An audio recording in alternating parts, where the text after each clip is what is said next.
பெரும் சர்ச்சைக்கு மத்தியில் சிபிஎஸ்இ தலைவர் மற்றும் செயலாளர் மாற்றம் செய்யப்பட்டுள்ளனர். ஓஎஸ்எம் முறை தொடர்பான முறைகேடுகள் மற்றும் சர்ச்சைக்குரிய ஒரு தனியார் நிறுவனத்திற்கு சிபிஎஸ்இ ஒப்பந்தம் வழங்கியது பெரும் சர்ச்சையை ஏற்படுத்தியுள்ளது.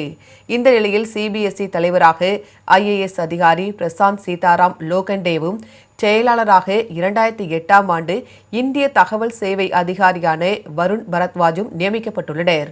2001 ஏஜிஎம்யூடி பிரிவைச் சேர்ந்த லோகண்டே மத்திய உள்துறை அமைச்சகத்தில் கூடுதல் செயலாளராக பணியாற்றி வந்தார். தற்போது வேளாண்மை அமைச்சகத்திற்கு கூடுதல் செயலாளராக அனுப்பப்பட்டுள்ள ராகுல் சிங்குக்கு பதிலாக இவர் நியமிக்கப்பட்டுள்ளார். சிபிஎஸ்இ செயலாளராக நியமிக்கப்படுவதற்கு முன்பு பரத்வாஜ் கல்வி அமைச்சகத்தில் பணியாற்றினார்.